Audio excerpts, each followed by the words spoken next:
Hi, everybody. Please turn in your Bibles to Genesis 29 as we finish off our spring practice on naming your stage of apprenticeship.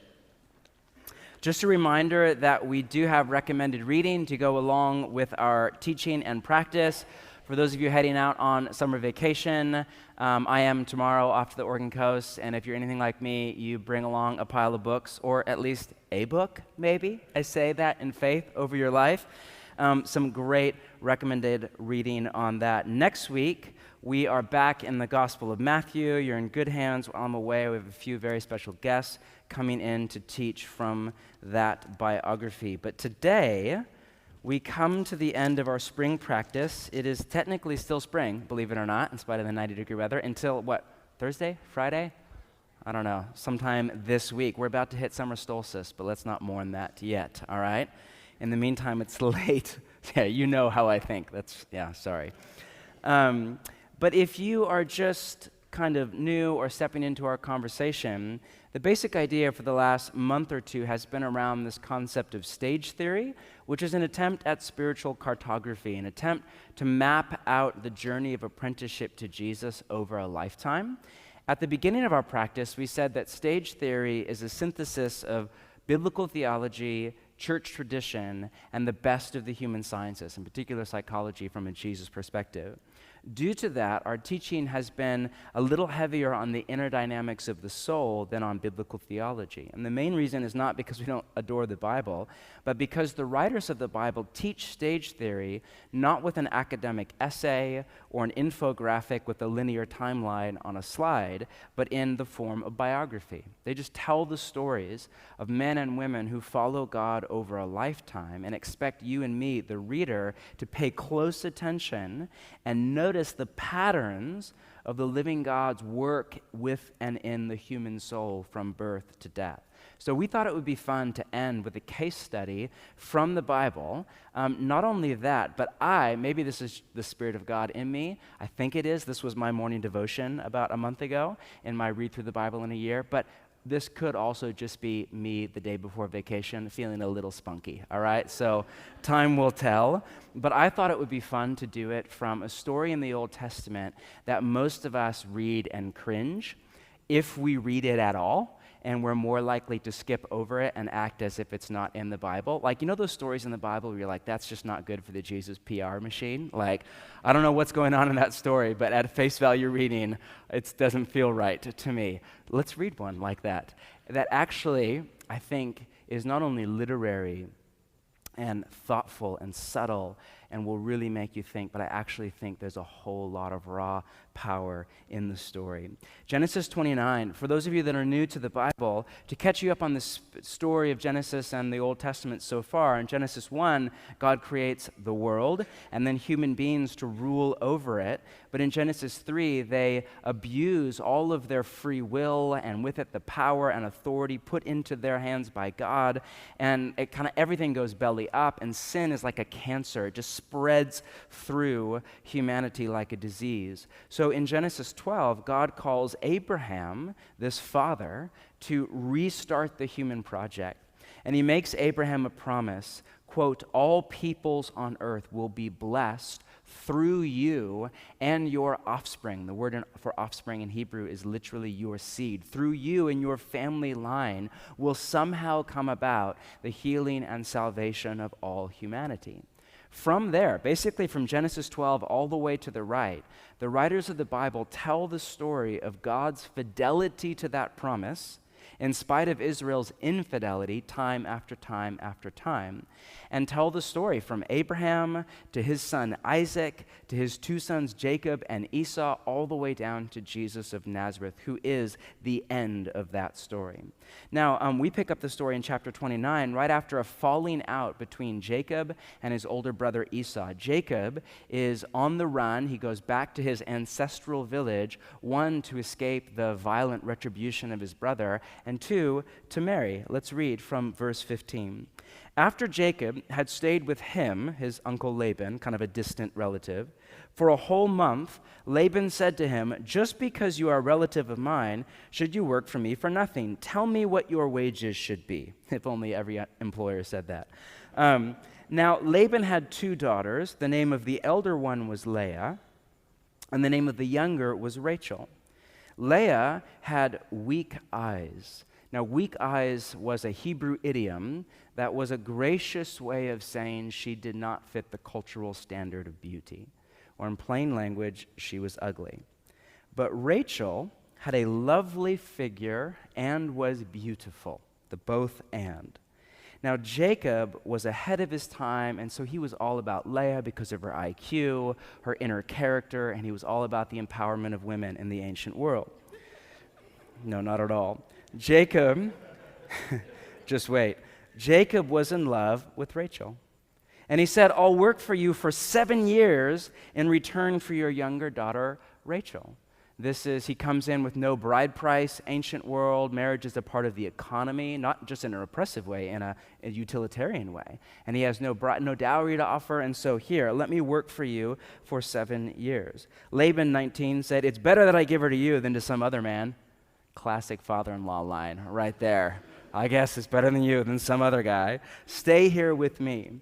So Jacob served 7 years to marry Rachel, but they seem like only a few days to him because of his love for her. What a romantic line. Can we just get like an aw right now? Aw, it's so sweet. Now this, other than the Song of Songs, this is really one of the only examples in all of the Old Testament of marriage for love. This is the ancient Near East. Arranged marriage is by far the norm, still is in much of the East to this day. But this is right out of a 90s Hollywood, like before it got all lame as it is now. Back in the glory days of Tom Hanks and Meg Ryan, back when there was when even I would watch it. I think Hitch was right. That was like the end. That was the last romantic comedy. I was down with that. And then after that, it's just all downhill. But this is like, there's this beautiful Hollywood kind of, we just have that sense. So then, 21, after 7 years, Jacob said to Laban, give me my wife. My time is completed. I want to make love to her. Classic son-in-law line. 22, so Laban brought together all the people of the place, and he gave a feast. But when evening came, he took his daughter Leah, brought her to Jacob, and Jacob made love to her. Now, this is weird when you read this later, like what was going on there? Well, one option is just that he's drunk. This is at the end of a wedding feast. You do the math. And that could be, it does not say that, but more likely this is just the ancient Near East. They're not at a 5-star bougie hotel in downtown New York or whatever for the honeymoon night. They're in a tent late at night in the dark with no mood lighting and a guy who's been waiting for 7 years to have sex. And it's literally an oversight. That is the more likely reading of the story. Now, 24, with that Laban gave his servant Zilpah to his daughter as her attendant. When morning came, there was Leah. Or I love the King James, and behold, in the morning, it was Leah. There's so much I want to say about that line, but I'm aware it's 2019 and will not.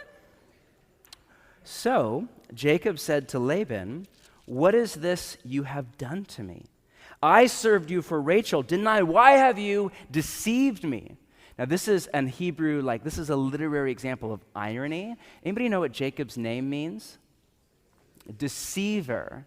And in the story just before this, he what? He deceived his brother and his father.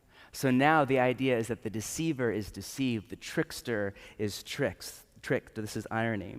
Laban replied, it's not our custom here to give the younger daughter in marriage before the elder one.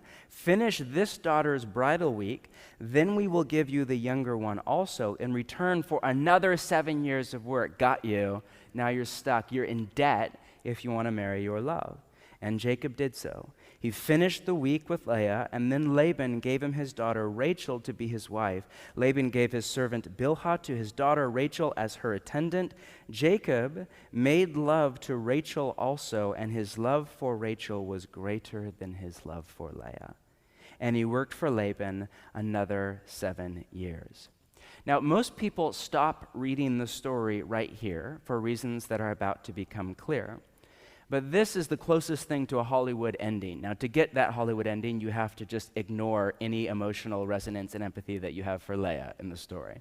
But at this moment, Jacob and Rachel are in love, and finally there's the wedding, and they kind of walk off into the sunset. But this is nowhere even close to the end of the story. It's just getting started. 31. When the Lord saw that Leah was not loved, he enabled her to conceive. Notice in the mess of this story and the patriarchy and the sin, the compassion of God over the pain of Leah's life story. But Rachel, here's another example of irony, remained childless.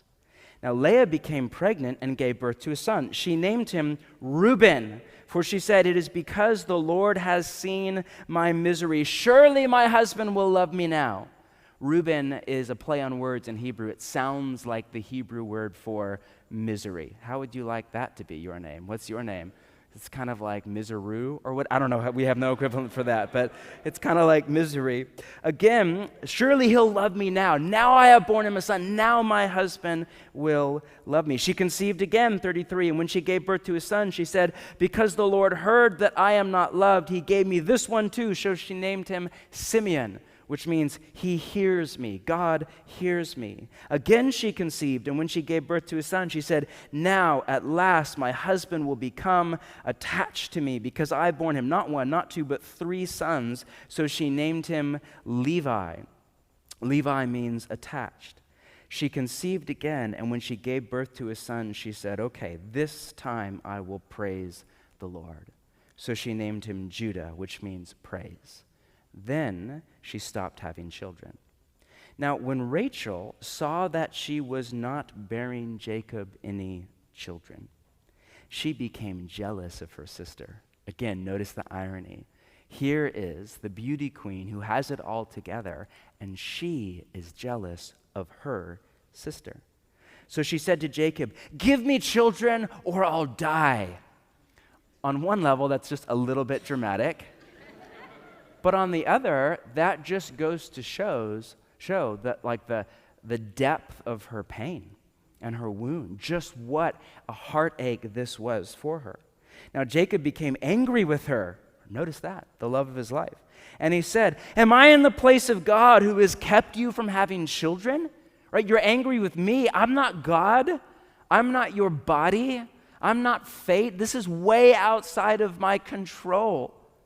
But yet so often when we are angry over the pain of our wound, how often do we just take it out on whoever is within striking distance, right? And our spouse or our children or our close friends or family are just the collateral damage of all the pain we have not worked through. Same case here. Then she said, 3, "Here is Bilhah, my servant. Sleep with her so that she can bear children for me, and I too can build a family through her." Now that sounds bizarre to us, but that was a custom, not normative, but a custom in the ancient Near East. So she gave him her servant Bilhah as a wife. Jacob said, "Okay, another woman to sleep with," and slept with her.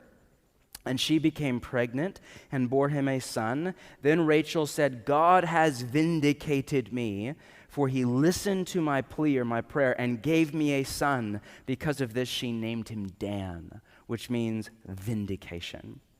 Rachel's servant Bilhah conceived again and bore Jacob a second son. Then Rachel said, "I have had a great struggle with my sister, and I have won." Notice what's going on in her heart, right? So she named him Naphtali, which means my struggle. Like, how would you like to have your name be like Hitler's manifesto book title? What's your name? Mein Kampf, my struggle? Like, seriously, like that's what she's doing to her children. Now, when Leah saw that she had stopped having children, she took her servant Zilpah and gave her to Jacob as a wife, not as a servant or a slave, but as a wife. Leah's servant Zilpah bore Jacob a son. Then Leah said, "What good fortune!" So she named him Gad. Gad means a troop is coming, meaning out of my family and my husband and my children, a troop is coming. Like she is the first to see with prophetic eyes that we're having more than a family. We're having the beginning of 12 tribes that will become the nation of Israel. It's fascinating. Then Leah's servant Zilpah bore Jacob a second son. Then Leah said, "How happy I am! The woman will call you happy." So she named him Asher, which is the Hebrew word meaning happy. How can you imagine that? Like, what's your name? Mein Kampf? Oh, that sucks. What's your name? Happy. Wow. You had the better end of the bargain right there. But notice the difference in parenting from one mother to another. Now, during wheat harvest, Reuben went out into the fields and found some mandrake plants, which he brought to his mother Leah. Now, mandrakes in the ancient Near East, it's a plant, I don't think we have it in the Pacific Northwest, but it's a kind of Near Eastern plant that was thought to be an aphrodisiac in the ancient world because the root kind of looks like human anatomy, like a human body. I think this is in Harry Potter. I've actually never seen that movie, but it's in the movie or the book, or apparently there's something. When I had to Google mandrake aphrodisiac, don't do that, by the way, when I was doing some research, and it was just all Harry Potter pictures of really weird stuff, but apparently that's in there. So, ancient aphrodisiac. Now, Rachel said to Leah, please give me some of your son's mandrakes. Now, this is not like, I ran out of flour, can I have some? This is a deliberate, insult to injury, jab in your face. This is an act of dishonor toward her competition, so to speak, her older brother, Leah. So imagine, by the way, how you would feel if you were Leah. And so Leah said to her, wasn't it enough that you took away my husband? Will you take away my son's mandrakes too? Very well, Rachel said, he can sleep with you tonight in return for your son's mandrake. So actually the women in this story have more power than it sounds like at a first cursory reading. So when Jacob came in from the fields that evening, Leah went out to meet him. You must sleep with me, she said. I have hired you with my son's mandrakes. Things my wife has never said to me. Hashtag right there. So he slept with her that night.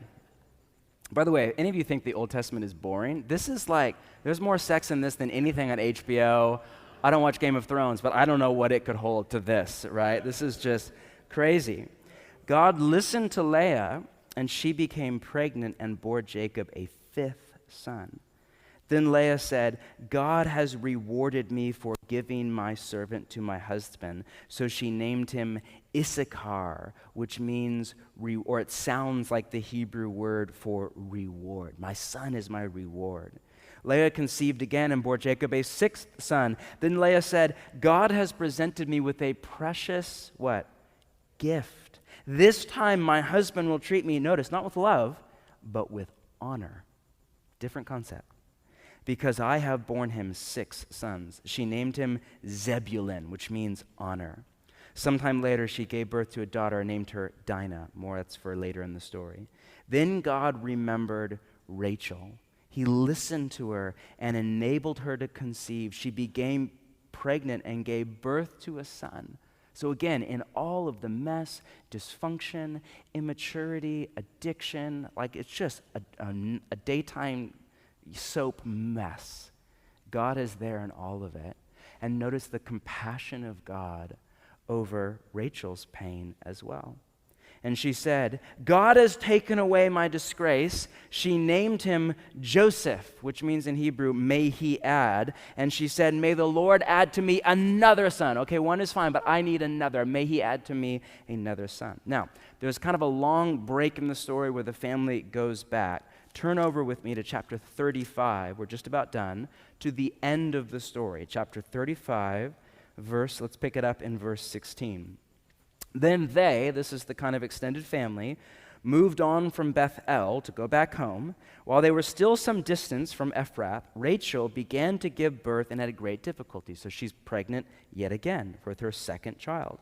As she was having great difficulty in childbirth, the midwife said to her, don't despair, for you have another son. But as she breathed her last, for she was dying, she named her son Ben-Oni. Ben-Oni means son of my trouble. Now, this is a culture where, and even an ancient Near Eastern culture as well as a Hebrew culture, where your name was a moniker for your destiny. Like a parent would name his or her child with a prophetic destiny over his or her life. She is essentially cursing her son with her dying breath. to the point the widower has to step in, and his father renamed him Benjamin, which means son of my right hand. So Rachel died and was buried on the way to Ephrath, that is Bethlehem. Over her tomb, Jacob set up a pillar, and to this day, that pillar marks Rachel's tomb. Good evening, everybody. Welcome to church.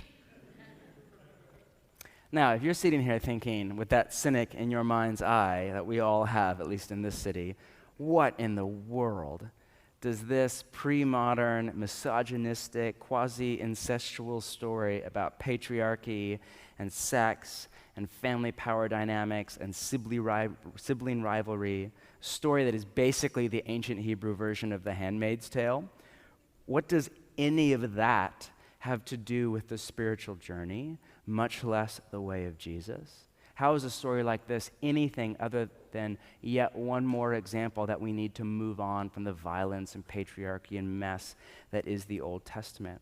Well, before we answer that, just a short word, in particular for those of you that are new to it, on how the Bible works. The writers of the Bible tell the story of the human condition as it is, not as it should be. So there is no equivalent for the Old Testament in any ancient literature. It's heroic journey, it's mythology, it's nationalistic propaganda, not the Old Testament. One of the many reasons I trust the Bible, both the Old and the New Testament, is because of how brutally honest it is. There's just no spin. Stories like this, for example, you would expect the editors of the Bible to suppress, right, or at least polish up. They don't, not at all. I mean, this is the founding story of the nation of Israel. From these 12 sons, from 4 mothers, come the 12 tribes, and from the 12 tribes come the nation of Israel. If you wanted to stir up nationalistic zeal in a patriotic people, this is not the story to do it with.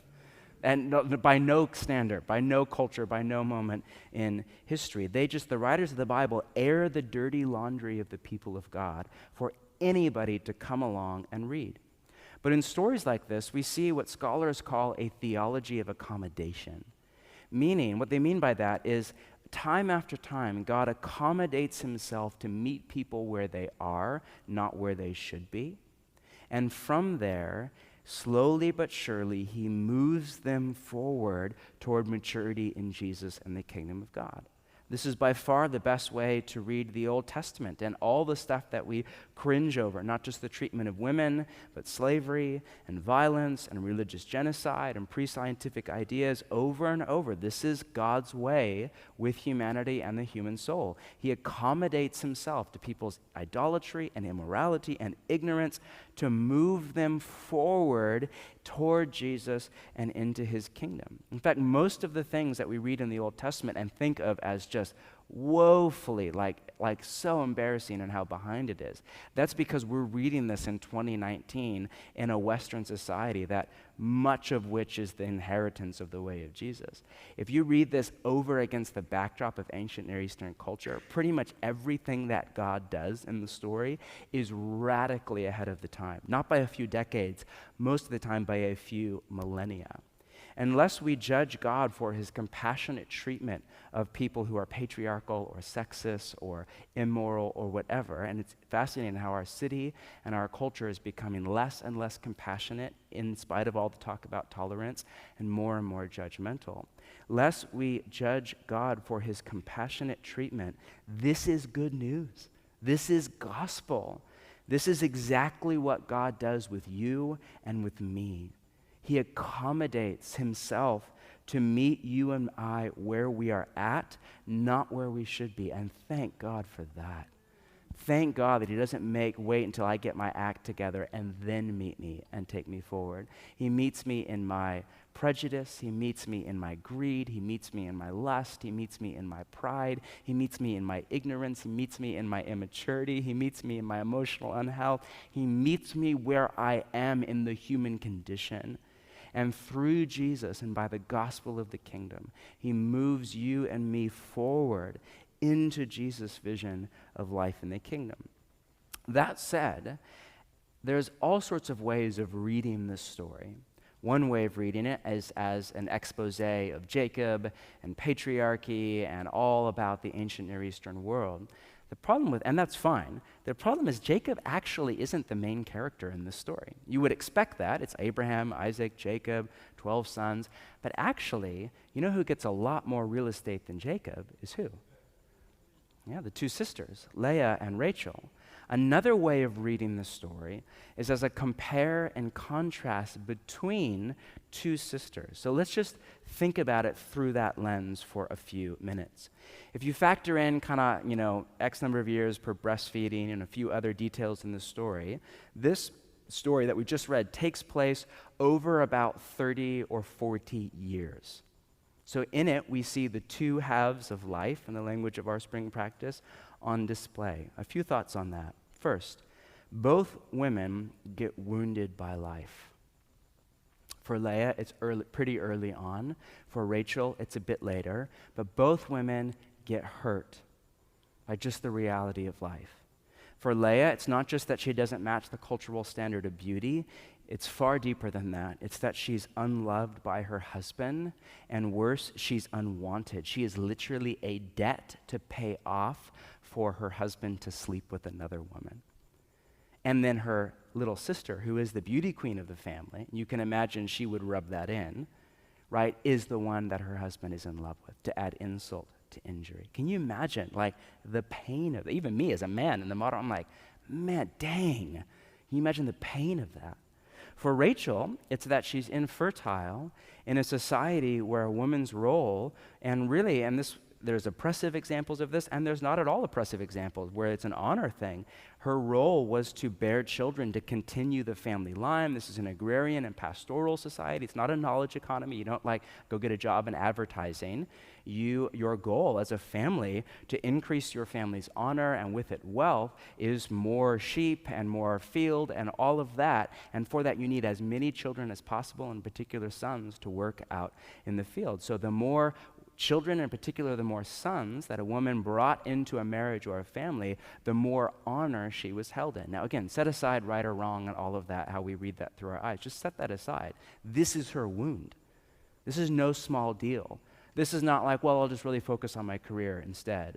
This is devastating to a woman in the ancient Near East. Now, they both deal with their wound, as most any of us would. They attempt to fix the problem, to rise above it, to life hack it, to get around it somehow, to fight it, to manipulate the people and events of their life to match their ego ideal, or the life that they kind of crave at a soul level. For Leah, she just starts churning out babies like she's Elizabeth Moss, and with each one, by the way, I've never even read that book, but I just know about it, all right? With each one, she holds out hope that her husband will come to love her.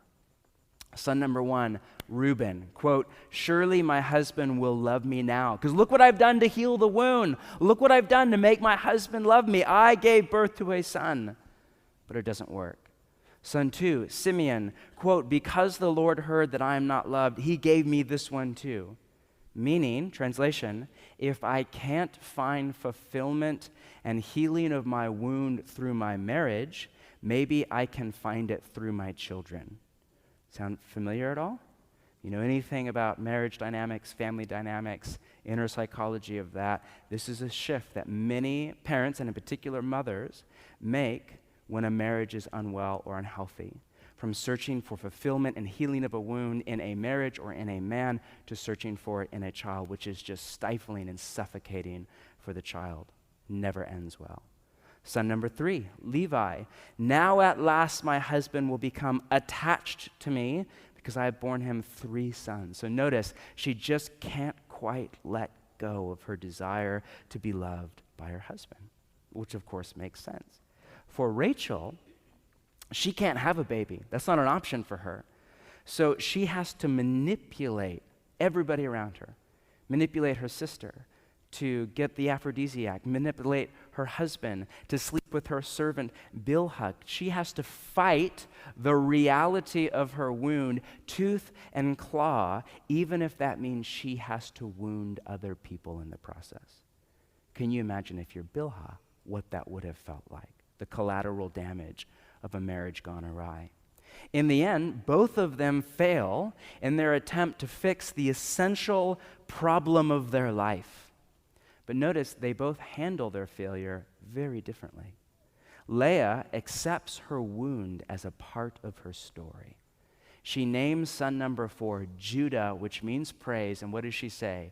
Now, this time, I will praise the Lord.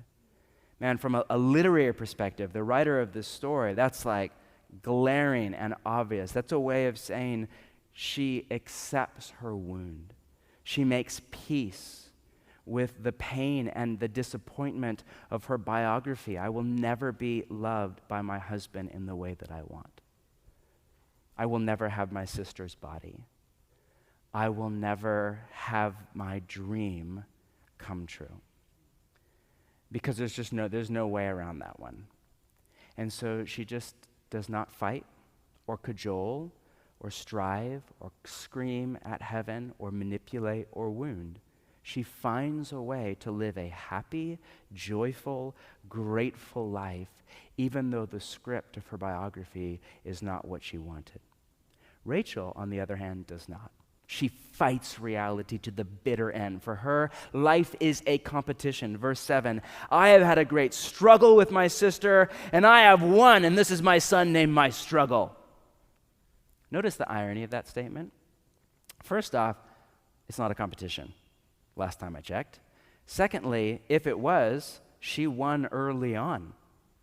But she's racked by insecurity, comparison, envy, jealousy, paranoia, and fear, so she can't enjoy her, quote, victory. Secondly, if we are keeping track, then things have changed, and no matter how bad you are at math, her sister has 7 children, she has 2. By no metrics has she won. But you don't have to, she's not that bad at math, right?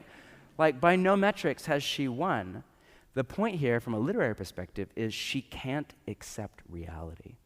She is still living a fantasy life. Even when she finally does have children, by the compassionate love of God, she can't enjoy them because her life is still a competition. And instead of joy, gratitude, I can't believe after all these years I finally have a son. It's okay. 1, Joseph, may he add, I need more, I'm behind, I need to win.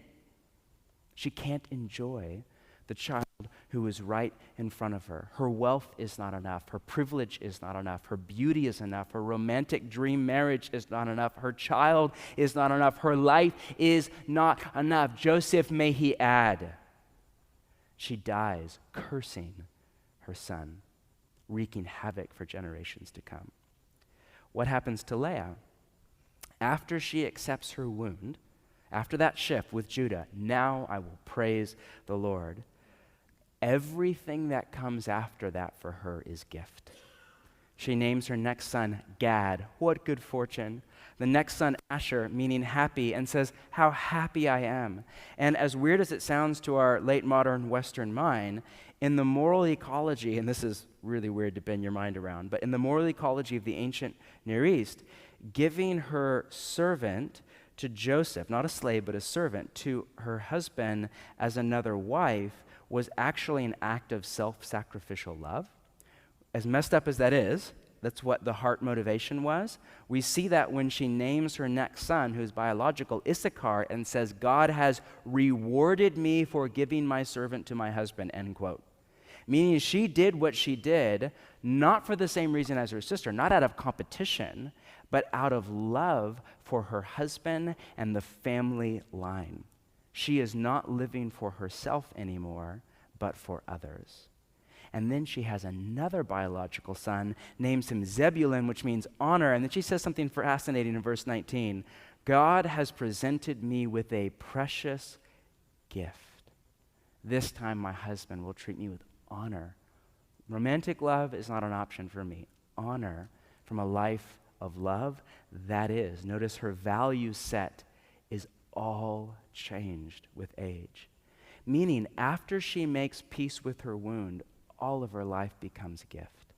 She is rewarded by God for her self-sacrifice. She is honored by her husband for her life of love. She dies old and happy.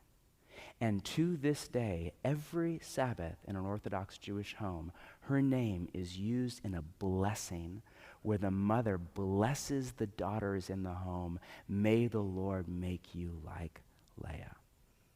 In the language of our practice, she makes the transition to second half of life spirituality. She goes in the critical journey through the wall, this obstacle, this pain. There's no way around it. There's no way to fix this or advocate for this or legislate against this. It just is. She goes through it. She goes through her version of the dark night of the soul. She comes to this place of radical acceptance and gratitude of life, and she is transformed into a woman of love.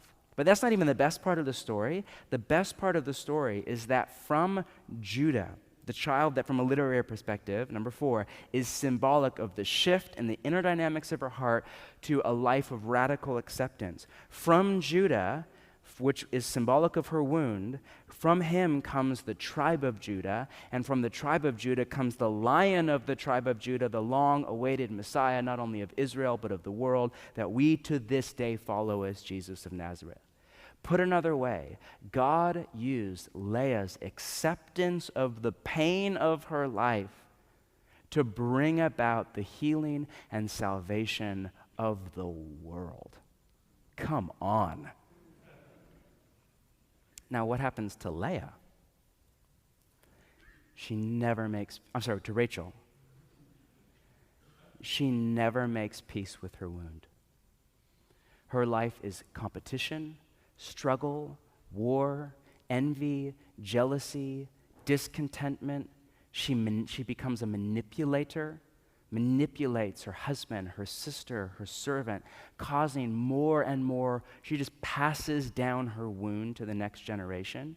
The level of sibling rivalry between her sons and her servant's sons and her sister's sons, it's just gross. She literally passes down her wound to the next generation. She dies old, angry, and bitter, her last dying breath cursing her child because he was not enough for her life. In the language of our series, she never makes the transition to the second half. She climbs the first mountain, beauty king, beautiful, she gets knocked off, and she says no to the journey through the valley and up to the second mountain. She grows old, but she does not mature. And God is still compassionate with Rachel. He answers her prayer. She has a child, not one, but 2. And the first one, Joseph, is the deliverer of Israel in a time of famine, and not just Israel, but all of the ancient Near East. But God brings about healing and salvation in spite of Rachel's life, not because of it. Just because that's what God is like. You know, it's funny, if you were to just read the first part of the story, which is where most people stop, and as a reader, you kind of identify with the character in the story and think, who would you rather identify with, Rachel or Leah? That's a weird question, guys. Sorry, but whatever. Most of us would say, well, definitely Rachel. Sucks to be Leah. But if you keep reading, nobody would want to end like Rachel.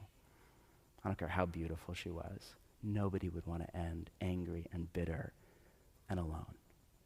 But Leah becomes the hero of the story. Not only just that, but she has a Star Wars character named after her. I mean, come on.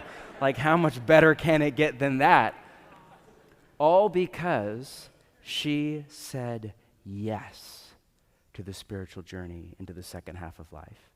Now, it's not that hard at all to connect the dots between this story in the ancient world and your story and my story and the late modern Western one and all of our teaching over the last few months on stage theory. If I had to summarize the last few weeks or months of teaching into a line or two, I guess I would say something like, we grow and mature through meeting Jesus in the pain of our life wound. We all get wounded. It doesn't matter how smart you are, how much privilege you come from, how educated you are, how many TED Talks you watch, how many podcasts you listen to, how good your life coach is, what your Enneagram number is, or what a hard worker is, or how much you pull yourself up by your bootstraps, all of which is great. But you and I will get wounded. It is inevitable.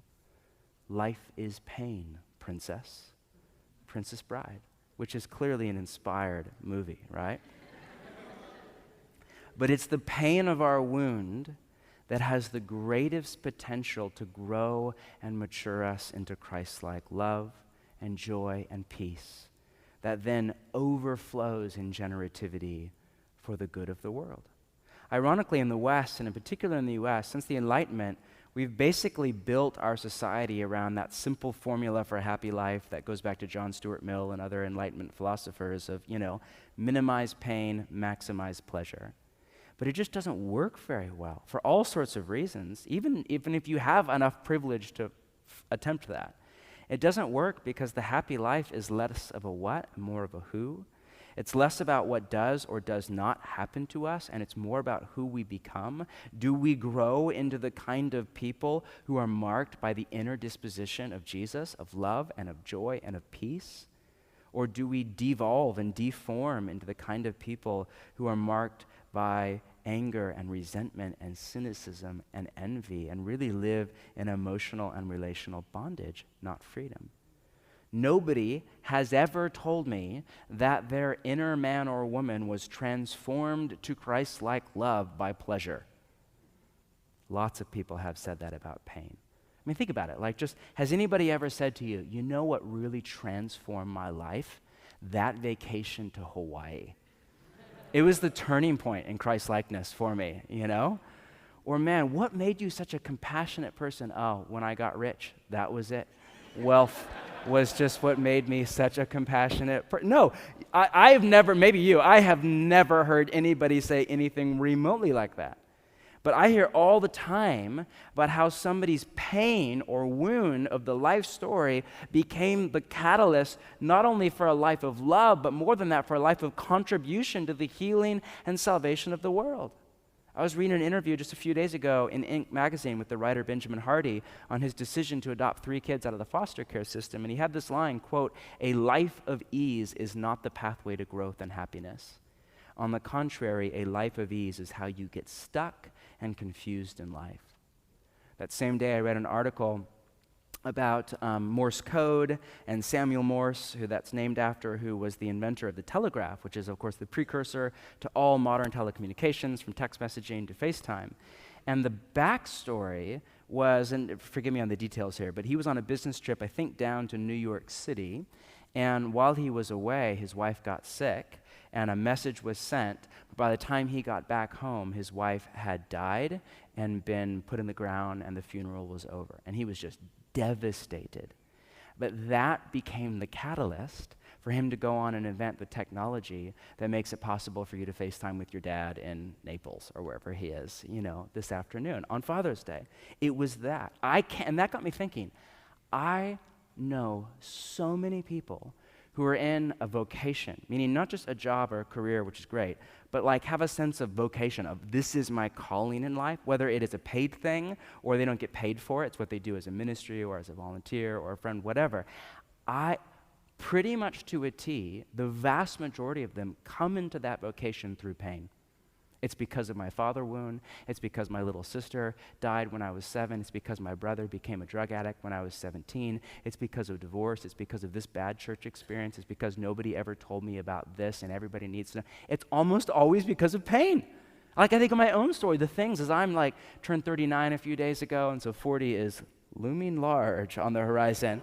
And I can't wait for the second half of life, but I'm just at that stage where I'm really starting to think and pray and dream about the second half of my life. All of the ideas I have are you trace the story back, it's to pain in my life. Burnout, disappointment, failure as a husband in some ways. Every single dream I have that is not about me but is about the kingdom of God goes back to some kind of pain in my life. And that's not just me, and that's not you. That's all sorts of us. Because, this is my point, it is in the facing and the meeting of Jesus and him healing our wound that we have the most potential for transformation. Not only into happy people, but more importantly, into loving, generative people. But to do this, we have to accept that our wound is a part of our story. The problem we can't fix, the failure we can't make go away. The record, the divorce, the affair, the abuse, the sin done by us or done to us, all of it is a part of our story. Don't misread me, and if you're thinking, are you saying, go back and listen to the teaching on passive spirituality a month ago. I am not saying roll over and play dead to injustice or oppression, in particular if you're a woman or minority. Do not, it's not remotely what I'm saying. I'm talking about the things that you and nobody else has the power to change. It's the serenity prayer, right? God, give me wisdom to know the one from the other. We have to accept the reality of our life and give up the fantasy. Some of you aren't, I don't say this in a pretentious way at all, some of you aren't old enough to even really know what that means. So just hold that for later. Some of you are. And you stuck. And you've been stuck for 15 years. Because you can't accept reality. I was with somebody yesterday who's an older, wiser, not yesterday, but recently, older, wiser mentor that I really respect. And he said, until I was 40, I was fundamentally unable to accept the reality of my life. That's true for a lot of us in the room. It's hard to do. As T.S. Eliot once said, humankind cannot bear very much reality. Because, as the wise have said in the Jesus tradition and outside of it, for a very long time, the greatest problems in life at some level cannot be fixed or solved. And the greatest solutions are internal, not external. That is the wisdom of God at work in the human story across history and across the world. This is the radical acceptance that we see at the heart of Jesus' vision of kingdom life. Because if and when we come to the place of acceptance, at that point, all of life becomes gift. All of it. We're free. Free from bondage to, we no longer live in slavery to our fantasy life, to our attachments in the language of our practice. Meaning we define that as all the things we think we need to live a happy life. What Keating called our emotional programs for happiness, what Calvinists call the idols of the heart, whatever you want to call these attachments, all of them cause anxiety as they, one, fail to deliver on the promise of a happy life, and two, often fail to materialize in the first place. So we become free from the need for the people and events of our life to conform to this fantasy in our mind's eye, free to enjoy our life as it actually is, as it comes to us with all of its beauty and truth and goodness and all of its pain and disappointment, free to live in the net positive, free to live in gratitude. I love Robert Mulholland's definition of gratitude. Quote, the deep inner posture of joyful release of our life and being to God in absolute trust, without demands, without conditions, and without reservations. If and when we come to that place, we are free, not only to enjoy our life as a gift, but more importantly, again, to love and make our contribution to the world. And it is then that we realize our life isn't about us at all. I mean, the story of Leah and Rachel is in here. Look at that. This is their story in the story.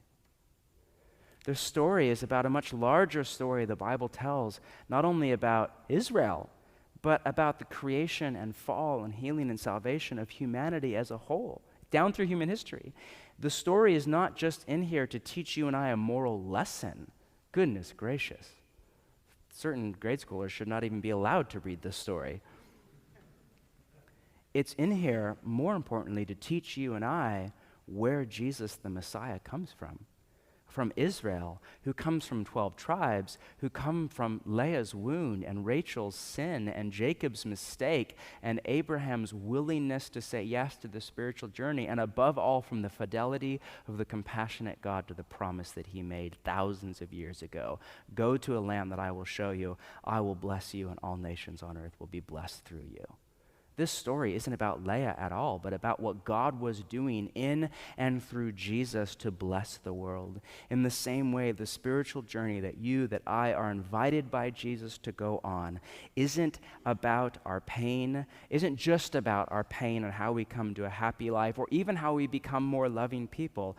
It isn't at some level about us at all. It's part of a much larger story about what God is doing through Jesus and his people to bless the world. And our story only makes sense if and when we live into that larger story. Our pain, the meaninglessness of what feels like the meaningless of our pain, our disappointment, the mistakes we make, the sin done to us, all of that feels so cruel and chaotic and random and merciless. It only makes sense if and when we incorporate it in, we say yes to Jesus' work through our pain, yes to his transformation, yes to his good out of evil, and we fold our story up into the larger story of what Jesus is doing in the world, and come to realize that what Jesus said to every disciple is true. If anyone would come after me, let them take up their cross and follow me. We come to realize that the cross is the pathway to the kingdom of God, that death is the pathway to life. Let's stand together and pray.